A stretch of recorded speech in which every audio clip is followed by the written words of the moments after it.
Commander Replay. By popular demand, we're doing a deck on my red-white paper Angels deck. Enjoy!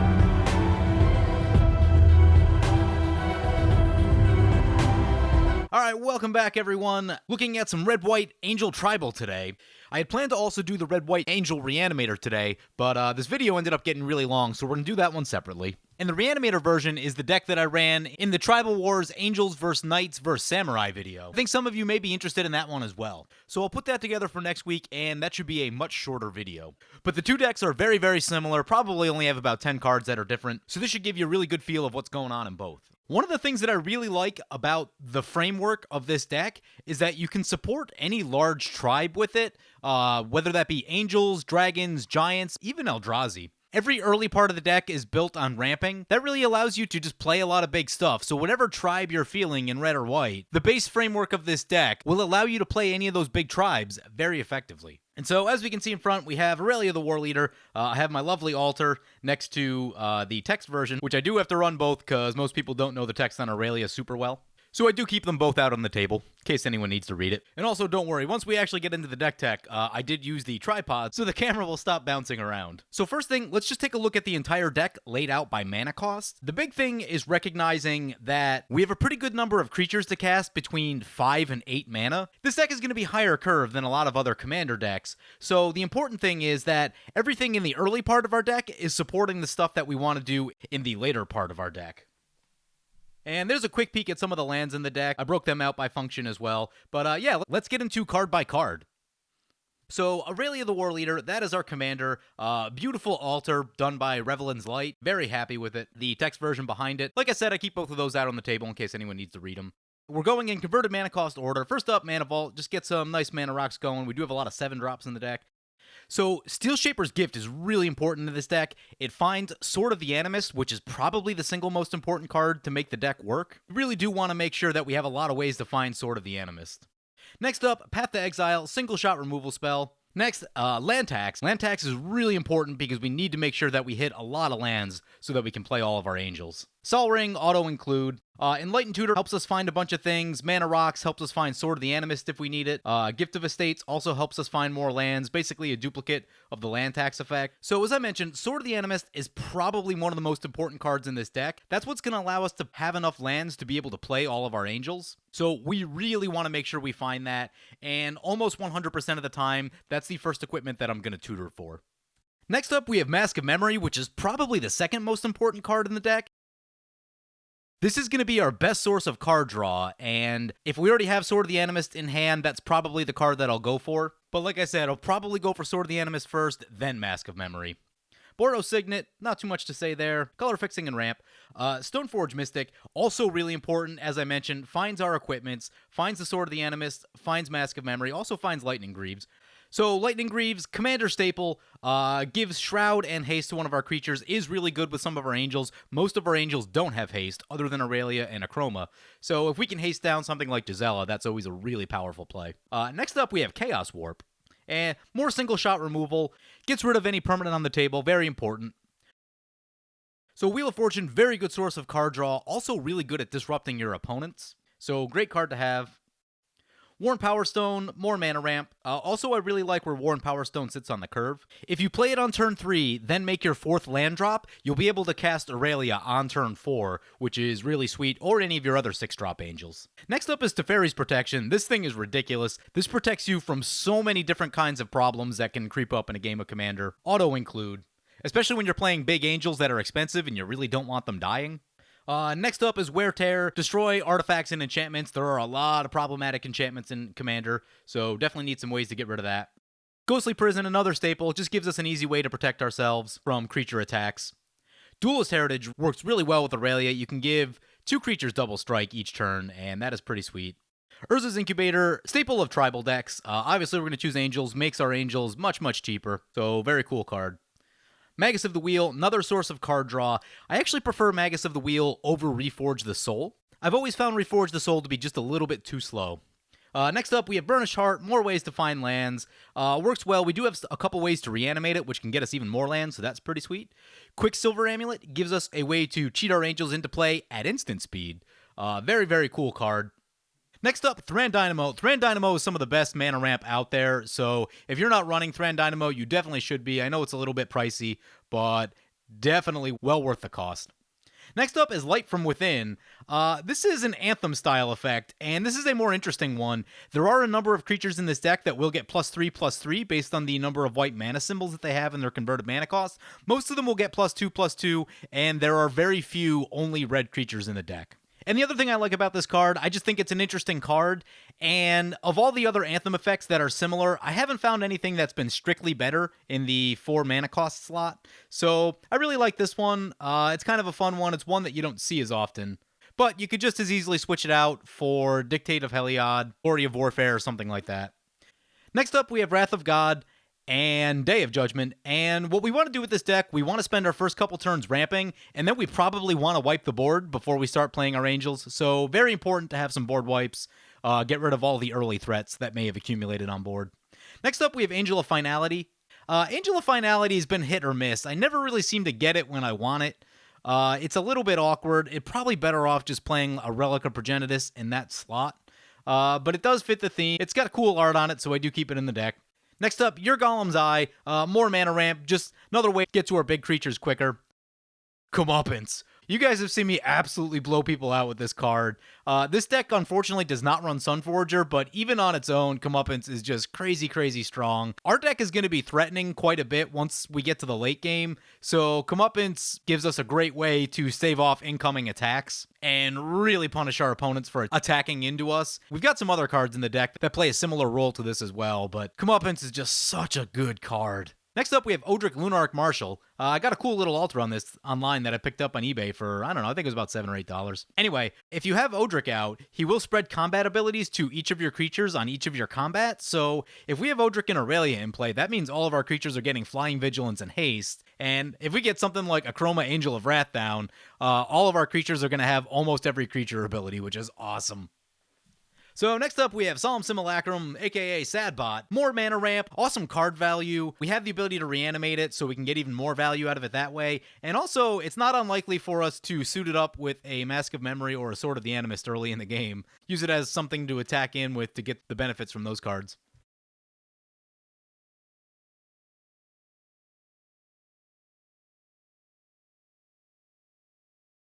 Next up, Sisay's Ring, more mana ramp. I've really chosen a lot of the cards that get 2 additional mana.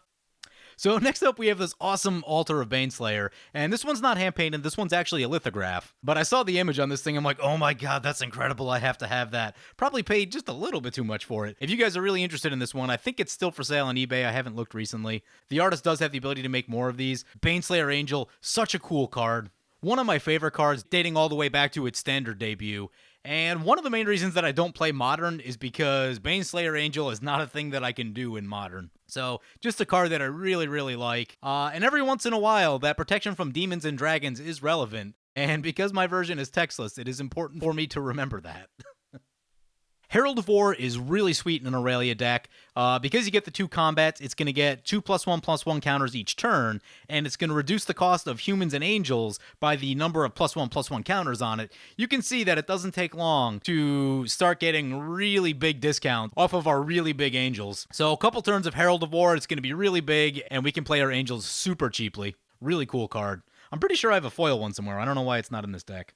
Avacyn Guardian Angel, the lesser-known Avacyn, is cool because of the 3 white symbols. It does get +3/+3 off of the Light from Within, which is cool. At 5 mana, it sits at a really good spot on the curve, and being a 5/4 Flying Vigilance for 5 mana really fits in really well. You can slam this thing, and then you slam Aurelia the following turn. You can punch out some damage and still play defense, and if you get late into a game, you can use the damage protection abilities if you need to. It doesn't usually come up with this deck, but it's an option that's there if we need it. Savage Beating. I've only ever actually resolved this once or twice, but usually when I do, the game just ends. If you have a couple angels in play, especially Gisella and Aurelia, Savage Beating should just end the game. I think I killed 3 players at a time with it the last time that I cast it, but it is a finisher and possibly even a win more spell. I don't know that it's actually that necessary a lot of the time, but I've had it sitting around my box for a long time, so I still run it, and it just allows you to punch out so much damage. Gilded Lotus, more mana ramp, not a lot to say about it. Commander staple. Does give us colored mana, which is really nice. Is a little bit high on the curve. I'd prefer if it was lower, but what can you do? Neheb the Eternal, something I've been kind of testing out as just a mana ramp source. Because this deck can punch out a lot of damage, Neheb will allow us to turn that damage into mana, which means that we can then play some more bigger spells later in the game. Haven't had a chance to resolve it all that much, so I imagine that it's all right, but I'm not sure that it's entirely necessary. It may be better served by just having more mana rocks lower on the curve.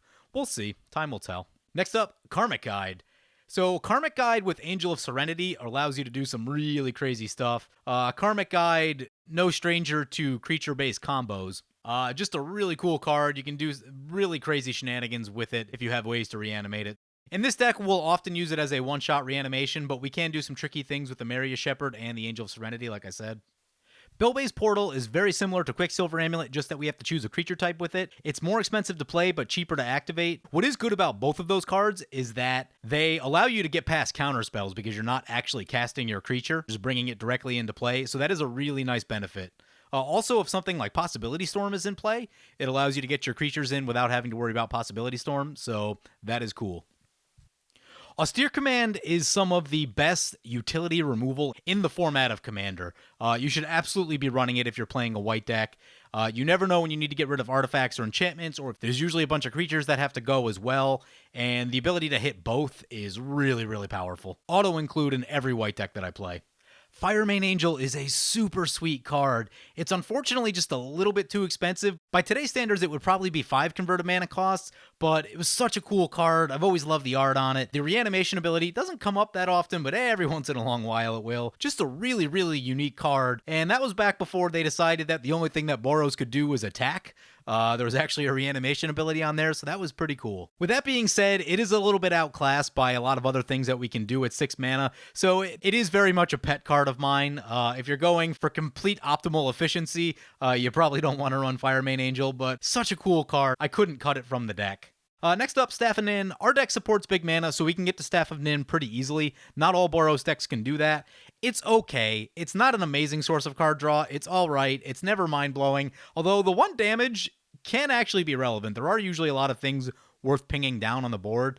Especially like against Edgar Markov, you can shoot down the tokens before they start getting pumped up. And that's a pretty big deal. It's an alright card, but if better card draw finds its way into red and white, I'll probably cut it at some point.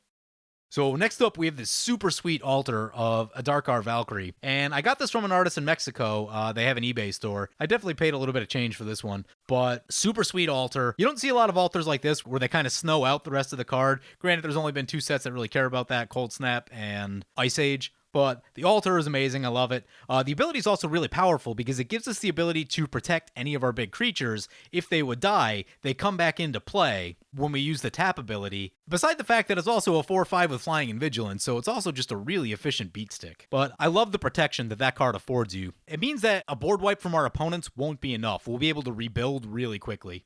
Since we can save our best angel, then recast our commander, and we're probably still in a leading position after that point.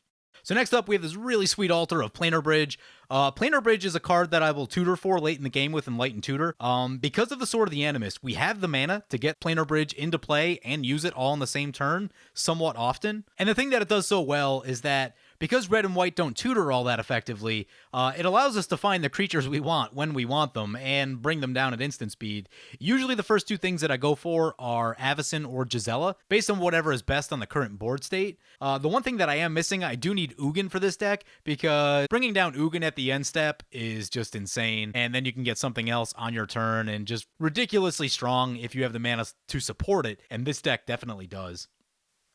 Gisela, Blade of Goldnight. So this is one of the members of the Dream Team in this deck. I have the small Dream Team, which is Aurelia, Gisela, and Avacyn, and then the bigger Dream Team, which is Aurelia, Gisela, Avacyn, Chroma, and Rheya. And with all of those on board, you're probably going to win the game. She has some of the most board impact of almost any creature you can play in Commander, short of like Avacyn herself. Doubling the damage to your opponents and their stuff, and having the damage to you and your stuff. And people always forget about the having damage part, so you can get them a lot of the time, and they'll make poor attacks based on it. The other thing you can do too, with Planar Bridge or Quicksilver Amulet, any of those type of effects, you can get Gisela into play at instant speed, so if one opponent is attacking another, you can flash it down after they declare blockers, and a lot of creatures are probably going to die, and someone's going to lose a lot of life. So that is a nasty little trick that we can play using Planar Bridge or our other cheat-into-play artifacts. And also on this one as well, I got a really cool altar on this one. I'm pretty sure this one ran me about $25. I think it's one of the more expensive altars that I've bought, but it just looks so amazing, and I already knew what I was going to do with it when I bought it, so to me it was worth it. It is one of the higher quality altars that I have.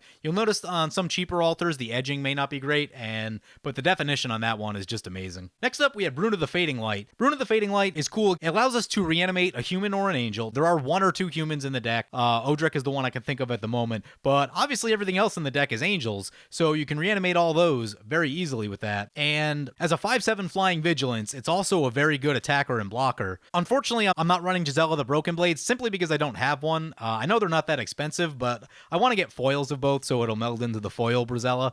That is something that I need to do.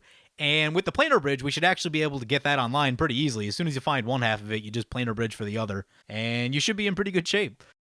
So next up is Emeria Shepherd, and this is probably the best reanimation card in our deck. Because we're running a lot of planes, we can reanimate all kinds of things from our graveyard directly into play, and we have a lot of things that find lands as well. Emeria Shepherd combos really well with Burnished Heart. It's decent with Solemn Simulacrum, and it's also really, really good with Sword of the Animist, and especially when Sword of the Animist is on Aurelia, we can reanimate 2 things a turn. So, super awesome value engine. Not the most efficient beater as a 7-mana 4/4, but the value that it brings is unbelievable. And it's become an auto-include in most white decks that I've been playing. It just does so much in the late game. It's quickly become one of my favorite cards. It's just so much fun to play, so much fun to get that landfall trigger and just start going to town with it. So next up, we have Angel of the Dire Hour. And this is a really cool card. If you like Sunblast Angel, I find Angel of the Dire Hour to be even more effective. I've always found Sunblast Angel to be just a little bit hit and miss. Something's indestructible or it's got vigilance, so the angel doesn't hit it. But with Angel of Dire Hour, you can get rid of indestructible things. If you have a Blightsteel Colossus bearing down on you, it's got flash, so you can just flash it out if you need to. Really, really cool card. Not that many people know about it because it was out of supplemental product, one of the Commander sets a few years back, and it just kind of got overlooked by the masses. But really cool card, great for white decks, great for control decks, great for gotcha style decks. So definitely something you guys should check out for any white decks that you're building. The only downside is there's no benefit in reanimating it because you must cast it from your hand to get the exile trigger. Same thing with Planar Bridge. Bringing it in off the Planar Bridge doesn't do anything for us, where Sunblast Angel would be slightly better in that position. So that is the one drawback to the card, but it is really, really powerful. Even just hard casting it for 7 mana and wiping out some sort of Alpha Strike on you is really big. Next up is Platinum Angel. I got this really sweet altar of Platinum Angel for, I think it was under $10. I don't think I paid much for it. The only reason that I run it in the deck is because I had the altar and I needed something to do with it. Otherwise, I probably wouldn't be running Platinum Angel, but it simply says you cannot lose the game and your opponents can't win the game. So it does give our opponents something pretty nasty that they have to deal with before they can try to win the game. At 4/4, it's not the most efficient attacker or blocker, and a lot of times I won't attack with it if I don't have to, because it can be fragile, and a lot of times I don't want to expose it to unnecessary risk, because its effect is so powerful. I don't want to lose it in combat to some weird white effect that kills attacking creatures. So next up is Archangel of Strife. And you know what? I'm not completely sold on this card. I have this cool foil hanging around from the Vault set. That's mostly the reason that I run it. I've had pretty mixed results actually casting it. Each player chooses War or Peace. Opponents that choose War, their creatures get +3/+0. Opponents who choose Peace, their creatures get +0/+3. When opponents choose Peace and have a couple flyers out, it's actually really hard to get through. So it's the card that I'm most likely to cut from the deck in its current state, but still a fun and interesting card. It's unfortunately bugged on Magic Online, so I can't get in the amount of playtesting with it that I'd really like to get. The game completely crashes if you play it online and no one can choose War and Peace. It's super annoying. So Angel of Serenity is awesome. Gives us much needed removal. I've done some really crazy stuff with Angel of Serenity and Karmic Guide. You can keep looping them back and forth, which is sweet. One of the biggest problems that this deck faces is Butcher of Malakir, and Angel of Serenity gives us a way to get rid of the Butcher of Malakir, and it is something that we can do off of the Planar Bridge and bring it down at instant speed. That is a thing that I've had to do numerous times. Butcher of Malakir is so threatening to this deck because we can't attack because it'll just block and then we have to start sacking things, and that is not where this deck wants to be. So really important against Butcher of Malakir or any other creature threatening to win the game on the spot.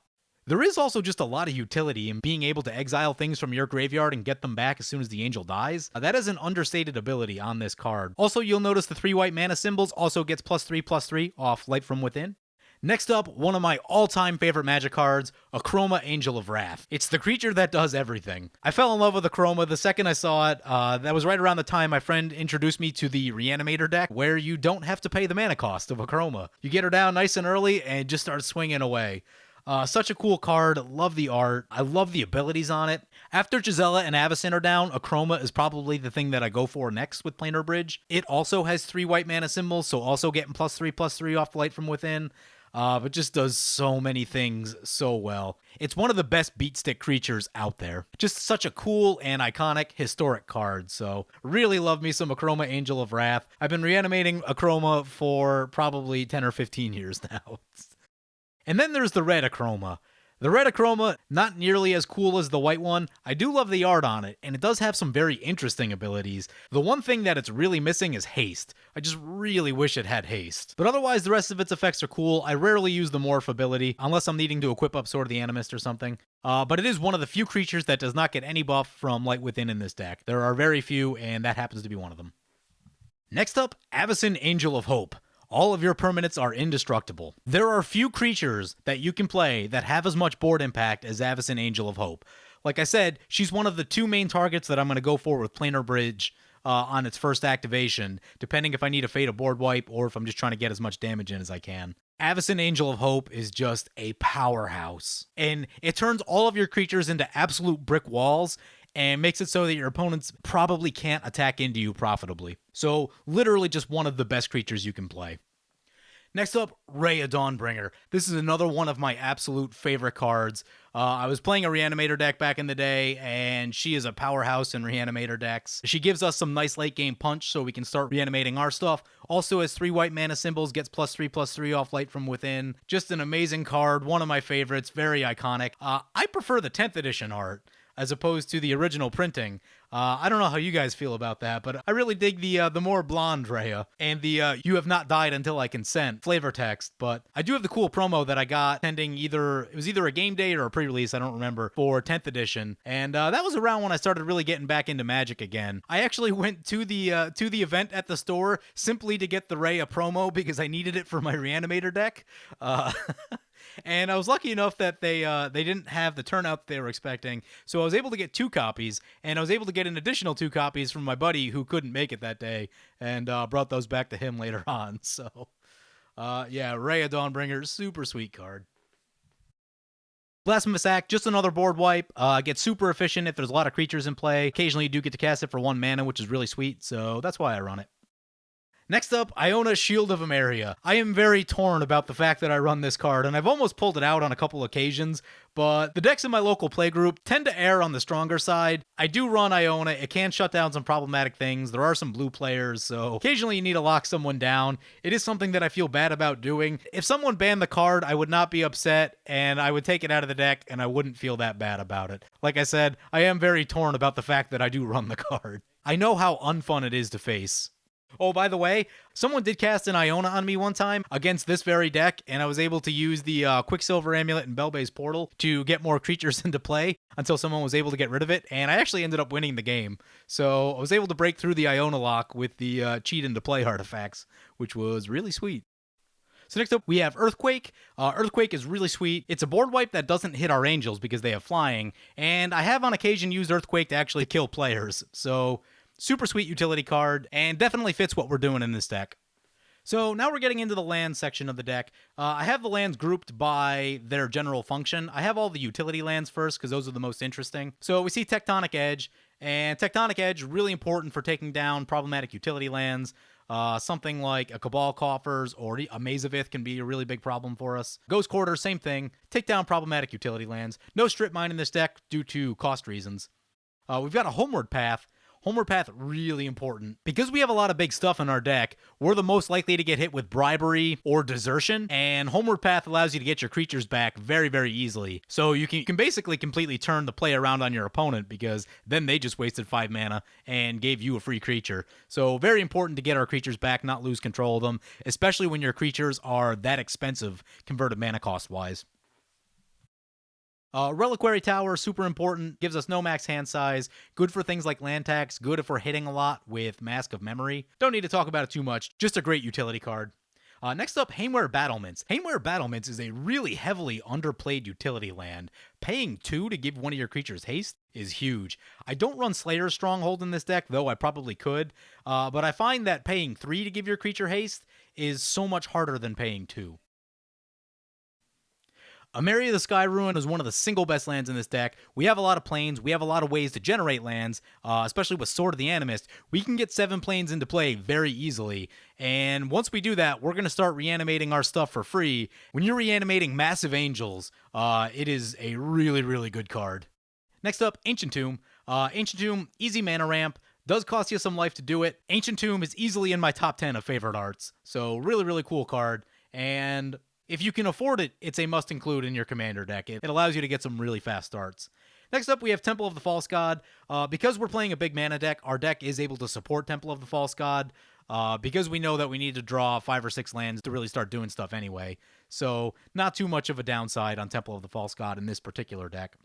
Path of Ancestry is amazing in this deck. 1, you get color fixing, which is awesome, but 2, the Scry ability, since almost everything we're playing is angels, you're going to get to scry like crazy, and because this deck doesn't draw cards super well, being able to scry once or twice here and there can really help you keep your draws nice and smooth. If you need lands, find some lands. If you don't need lands, start digging for the non-lands, and just really, really powerful card in this deck. Next up, we have the package of color fixing lands. I don't need to talk about them too much. I am missing Plateau. That is something that I need to get for this deck. The one Plateau that I have is in my other Aurelia deck, but everything else in there, just basically all the red and white lands. I am running City of Brass as additional color fixing. And then I have some of the Mirage fetch lands. They're the slow fetches, but they do find Sacred Foundry and they do find Plateau, which, like I said, I just need to get. I haven't spent a lot of time really decking out the mana base for this deck yet. I'll probably get there eventually, but I do like keeping this deck somewhat casual. And then all the basic lands after that. Nothing too exciting going on there. This is the Aurelia deck tech for Red White Angels. I had planned to do the Red White Reanimator deck tech in this video, but this video is starting to run real long, so I'm going to do that one separately. That'll probably show up sometime next week. Anyway, hope you guys enjoyed this deck tech. As always, if you like these videos, feel free to comment, like, or subscribe. Thank you for watching.